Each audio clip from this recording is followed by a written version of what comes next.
Hello guys, स्वागत है आप सभी का आपके अपने YouTube channel GS from basics में। और आज हम लेके आए हैं डेली करंट अफेयर 3 जून 2022 के सभी इंपॉर्टेंट क्वेश्चंस। और बात करेंगे हम साथ ही जितने भी हमारे इंपॉर्टेंट क्वेश्चन होंगे उनके फैक्ट्स के बारे में भी बात करेंगे। तो चलिए शुरू करते हैं हमारी आज की वीडियो।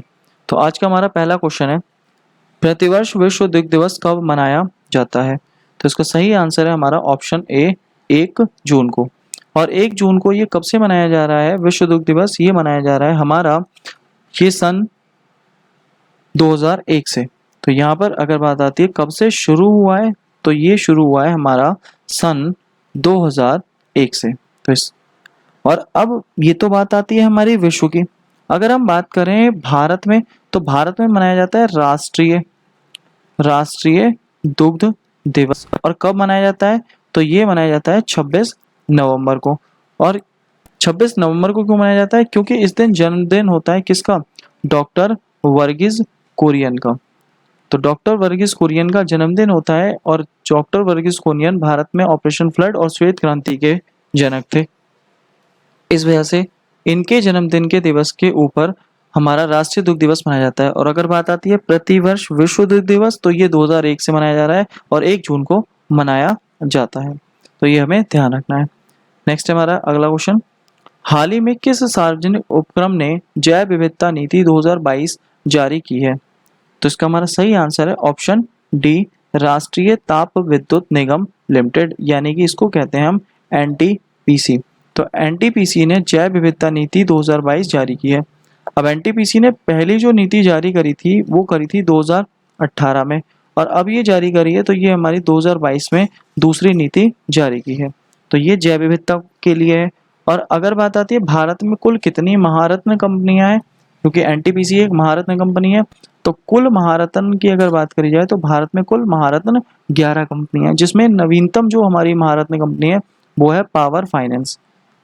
और अब बात चल रही है जैव विविधता की। तो भारत में सर्वाधिक जैव विविधता कहाँ है? तो भारत में सर्वाधिक जैव विविधता पश्चिमी घाट पर है, नीचे जो केरल वाला हिस्सा देखने को मिलता है वहां पर।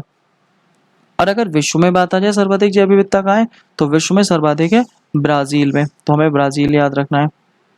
और विश्व जैव विविधता दिवस कब मनाया जाता है? तो विश्व जैव विविधता दिवस मनाया जाता है 22 मई को। और अगर जैव विविधता दशक की बात करी जाए तो दशक भी हमें इम्पोर्टेंट है, ये याद रखना है 2011 से लेकर 2020 के दशक को जो बोला गया है वो जैव विविधता दशक बोला गया है। नेक्स्ट है हमारा अगला क्वेश्चन, अक्सर चर्चा में रहने वाली अस्त्र मार्क 1 मिसाइल है। तो अस्त्र, तो अगर देखा जाए एक हमारा होता है शस्त्र और एक होता है हमारा अस्त्र। शस्त्र वो होते हैं जो हाथ में रख के लड़ाई लड़ी जाती है, और अस्त्र वो होते हैं जो फेंक के मारे जाते हैं। तो जैसे धनुष वगैरह होता है।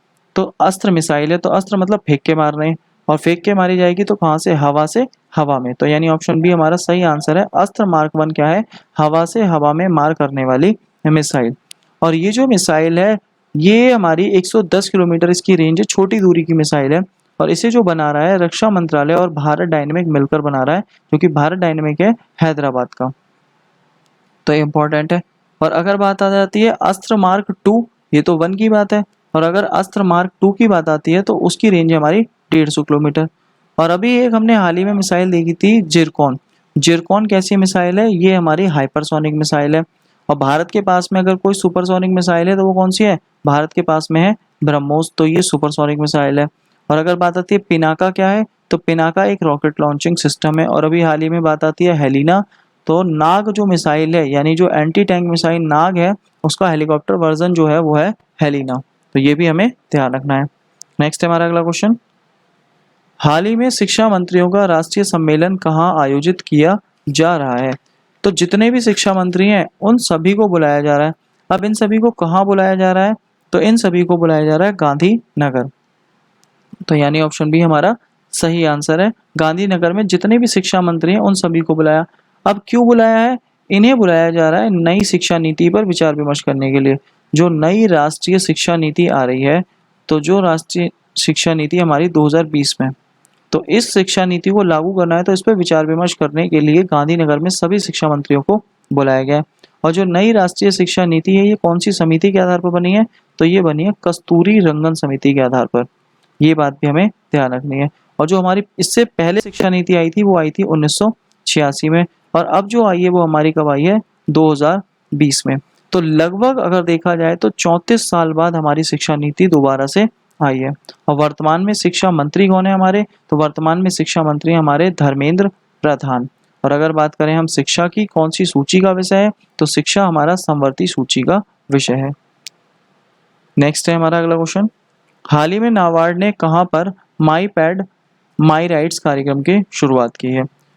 तो नाबार्ड की अगर बात आती है, नाबार्ड अगर देखा जाए तो नाबार्ड की स्थापना कब हुई है, नाबार्ड की स्थापना हुई है 12 जुलाई 1982 को। अब जो नाबार्ड है किसके कौन सी समिति के आधार पर हुई थी, तो समिति है शिव रमन समिति। अब ये जो नाबार्ड है, इस नाबार्ड ने, वैसे तो ये कृषि बैंक है, अब इसने एक योजना शुरू करी है माई पैड माई राइट्स। और ये योजना शुरू करी है हमारा ऑप्शन डी लेह में, लेह लद्दाख में इसको शुरू किया गया माई पैड माई राइट्स। और ये क्यों किया गया है, ये सैनिटरी पैड के से संबंधित एक योजना है, मतलब जो छोटी बच्चियां हैं उन्हें इसके बारे में अवेयरनेस हो, तो उनके सैनिटरी पैड का अधिकार, और उसी के लिए माई पैड माई राइट्स कार्यक्रम की शुरुआत करी है नाबार्ड ने, और ये शुरू करी है लेह लद्दाख में। तो ये हमें ध्यान रखना है। नेक्स्ट है हमारा अगला क्वेश्चन, हाल ही में जानी मानी शख्सियत कृष्ण कुमार कुनाथ का निधन हो गया है, वे क्या थे। अब जो कृष्ण कुमार कुनाथ हैं इन्हें शॉर्ट में बोलते थे के, और इन्हीं का हाल ही में क्या हो गया है, निधन। और ये बहुत ही फेमस गायक थे, तो हमारा ऑप्शन बी सही आंसर है, ये क्या थे, गायक। इनके अलावा हाल ही में और भी कई सारे अभी हमारे निधन हुए, तो जैसे हमारे पंडित बिरजू महाराज जो कि हमारे कथक से संबंधित थे, लखनऊ घराने के थे। जनरल बिपिन रावत जो हमारे भारत के पहले डिफेंस चीफ ऑफ स्टाफ थे। अगर बात करें हम एंड्रयू साइमंड और शेन वार्न की, तो ये ऑस्ट्रेलिया के थे और दोनों हमारे क्रिकेट के खिलाड़ी थे। और अगर बात आती है भारत में, एक और गायक अभी उनका निधन हो गया, लता मंगेशकर, और एक हमारे अभी पंजाबी सिंगर थे सिद्धू मूसेवाला, उनका भी निधन हो गया। तो यहाँ पर अगर देखा जाए तो ये हमारे अभी हमें हाल फिलहाल में ही जो प्रमुख निधन हुए हैं, ये भी हमें ध्यान रखने हैं। नेक्स्ट है हमारा अगला क्वेश्चन, हाल ही में प्रधानमंत्री जीवन ज्योति योजना और प्रधानमंत्री सुरक्षा बीमा योजना के वार्षिक प्रीमियम की राशि क्या है।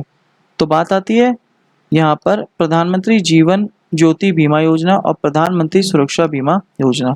अब दोनों ही योजनाएं हमारी दुर्घटना से संबंधित हैं। अगर दुर्घटना होती है तो 2 लाख तक का मुआवजा मिलेगा गवर्नमेंट की तरफ से। अब इसकी जो प्रीमियम राशि थी, पहले इसकी राशि थी 330 रुपये और इसकी राशि थी 12 रुपये।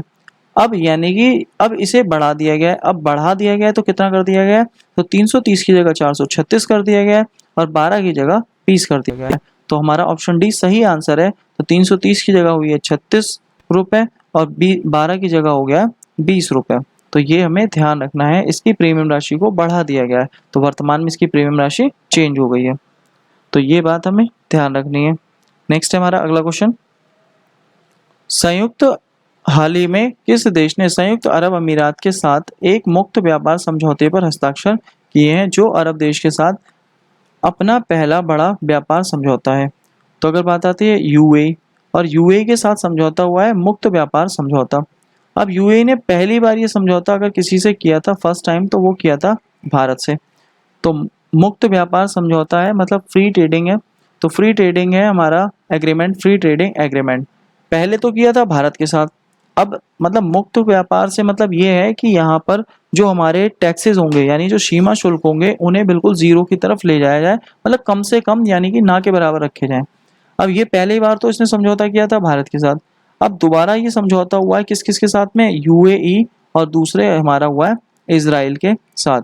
तो यहाँ पर हमारा ऑप्शन ए इजराइल सही आंसर है। तो इजराइल के साथ में यूएई ने समझौता किया, मुक्त व्यापार समझौता।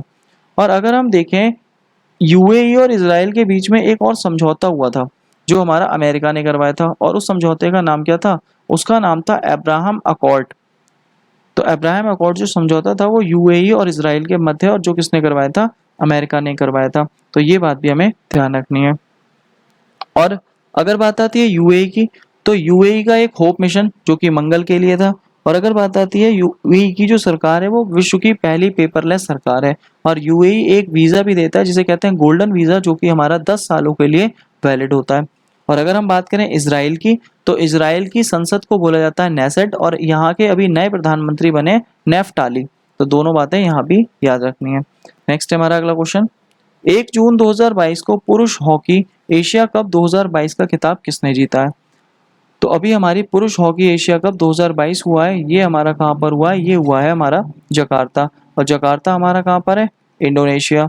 और इंडोनेशिया क्यों फेमस है? अब दूसरा सर्वाधिक जैव विविधता वाला देश है ब्राजील के बाद में। तो यहीं इंडोनेशिया के जकार्ता में पुरुष हॉकी एशिया कप 2022 हुआ है। और इस खिताब को किसने जीता है? तो इस खिताब को जीता है दक्षिण कोरिया ने। और दक्षिण कोरिया ने किसको हराया है? मलेशिया को। तो यानी दक्षिण कोरिया तो हो गया हमारा विजेता, इसको मिला है गोल्ड मेडल। और इसने हराया किसको है? मलेशिया को। तो मलेशिया हो गया उपविजेता और इसे मिला है सिल्वर मेडल। और भारत जो है, तो भारत को अगर देखा जाए इसमें मिला है ब्रॉन्ज मेडल। तो ब्रॉन्ज मेडल हमें याद रखना है, भारत भी इंपॉर्टेंट है कि हमारा पुरुष हॉकी एशिया कप में 2022 में भारत को मिला है ब्रॉन्ज मेडल। लेकिन ये खिताब किसने जीता है? दक्षिण कोरिया ने। और अभी दक्षिण कोरिया ने हाल ही में हमारा एक और खिताब जीता था। तो वो हमारा खिताब कौन सा था? वो हमारा था एक उबेर कप। और उबेर कप दक्षिण कोरिया ने किसको हराकर जीता था? चीन को हराकर जीता था। और अगर बात आती है थॉमस कप, तो थॉमस कप भारत ने इंडोनेशिया को हराकर जीता था। तो ये बात भी ध्यान रखनी है। नेक्स्ट है हमारा अगला क्वेश्चन। हाल ही में भारत और पाकिस्तान के बीच स्थायी सिंधु आयोग की 118वीं बैठक कहाँ आयोजित की गई है? अब भारत और पाकिस्तान के बीच में एक समझौता है जिसको हम कहते हैं सिंधु नदी जल समझौता। तो सिंधु नदी जल समझौता जो है वो किस किस में?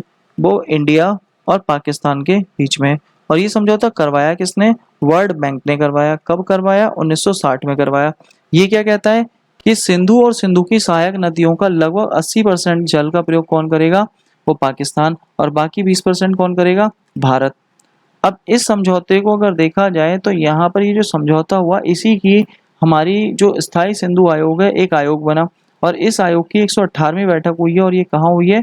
ये हाल ही में हुई है नई दिल्ली। यानी हमारा ऑप्शन डी इसका सही आंसर है, नई दिल्ली। तो ये तो थे आज के हमारे इंपॉर्टेंट सभी क्वेश्चंस। और ये है हमारा लास्ट वीडियो का क्वेश्चन जो हमने पूछा था। तो ये है हमारा, हाल ही में कहाँ पर देश में अपनी तरह का पहला सौर पवन हाइब्रिड ऊर्जा उत्पादन कहाँ शुरू हुआ है? तो ये इसका हमारा सही आंसर था ऑप्शन बी, जैसलमेर। और हमारा है आज का सवाल, हाल ही में किस राज्य में डाक विभाग ने पहली बार ड्रोन का उपयोग करके मेल डिलीवर किया है? तो ड्रोन का उपयोग करके मेल डिलीवर कर रहा है, तो इसका आंसर आपको देना है हमारे कमेंट बॉक्स में। और अगर हमारी वीडियो अच्छी लगी हो तो प्लीज़ वीडियो को लाइक करें और शेयर करें, कमेंट करें और चैनल को सब्सक्राइब करें।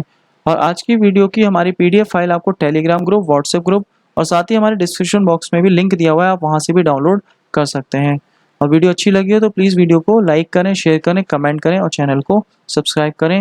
वीडियो देखने के लिए थैंक यू गाइस।